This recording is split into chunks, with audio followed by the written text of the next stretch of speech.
Good morning guys, and welcome to my channel.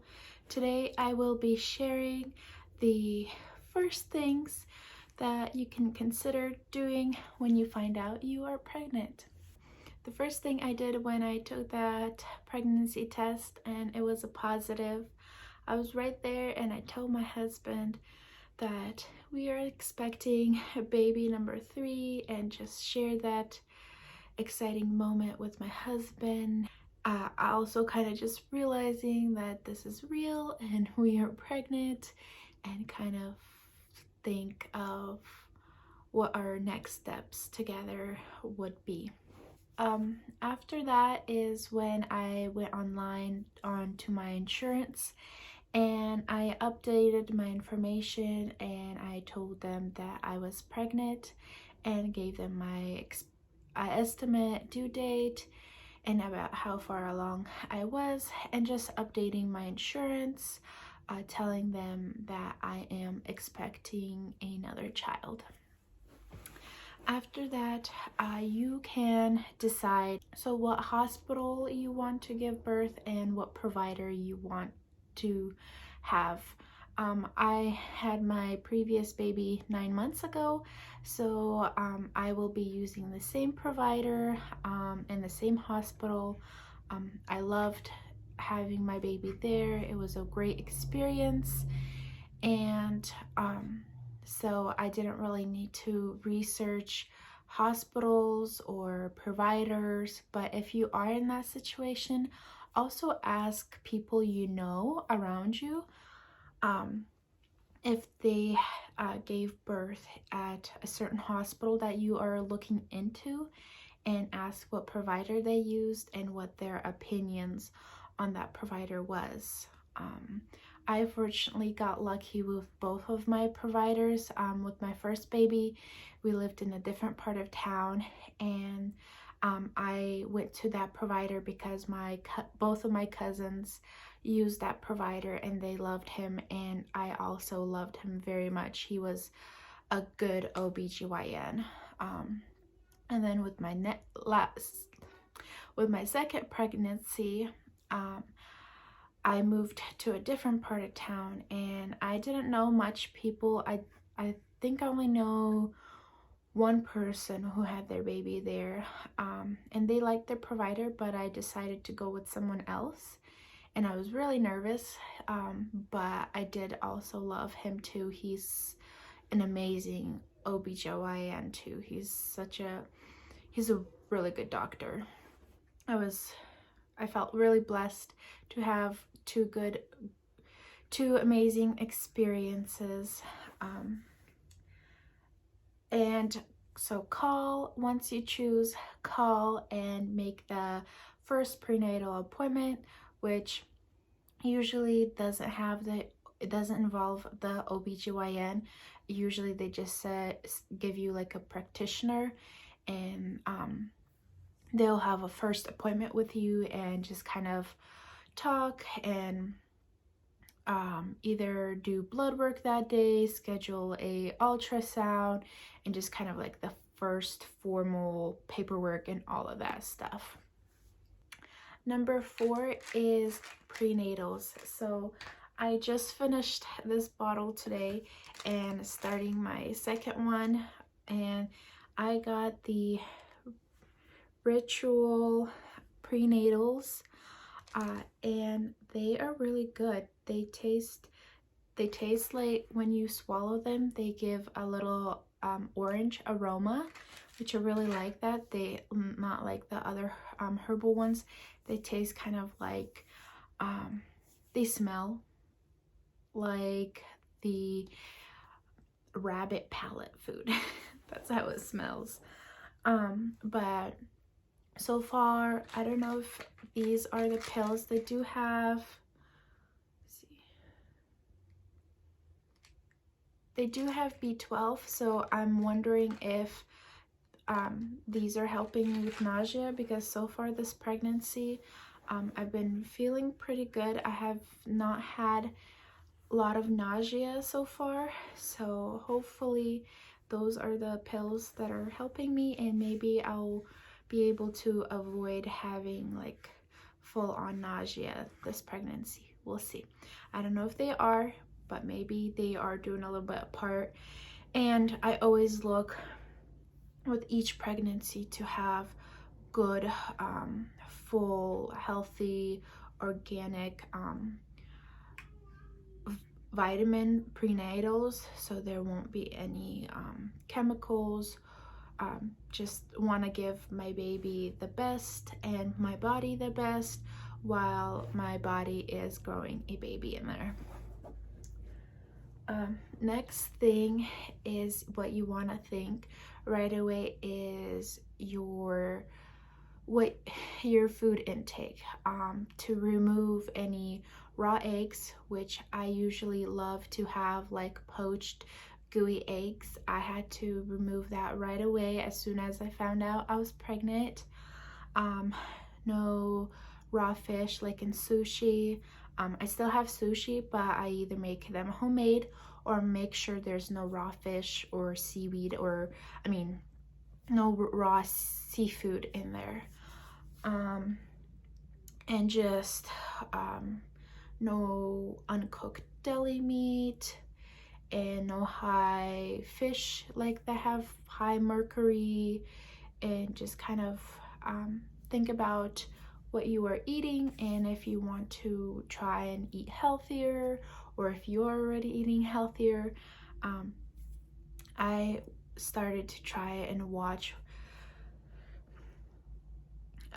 trying to include more fruits in my diet, to have as much nutrition as possible, and try and get rid of which I've been having so much aversions. I haven't had a lot of cravings, but I've been like not liking a lot of food, and one of them are like snacky chips and junk food, which is good. So number 6 is deciding with your husband when you will be sharing the news to your friends, to your family, to your parents, and on social media. We decided this time that we would share with our family. We shared a week later after we found out, and we haven't shared exactly on social media yet, even though I am having a YouTube, but not a lot of people that I have on social media on YouTube here. Number 7 is exercise. So exercise is a good idea to do during pregnancy, and it just depends also if you were regularly exercising and doing a certain exercise. It's mostly okay to keep on going with the exercises that you're doing, but just to be more aware of what exercises you're doing. And if you haven't, like I haven't really worked out, I'm trying to get back into working out. I haven't yet because I've been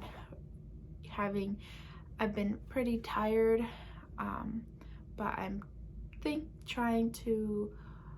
wanting to get back and at least exercise, because I have heard that does help with the tiredness and helps with nausea as well. So I will be trying to get back into exercising, and hopefully just that helping me feel better. And number 8, the last one that I have, is make a to-do list. As soon as I got pregnant, I went downstairs and I went through all the kids' bins, and I put gender neutral stuff aside, and I folded all of my baby boy clothes, and then I knew if I have a baby boy, this is what I have. I labeled the bins, and then I put aside all the gender neutral. So if it's a girl, I have a few gender neutral stuff aside. Then I know I can get rid of the baby boy clothes, that there's no gender neutral stuff in there.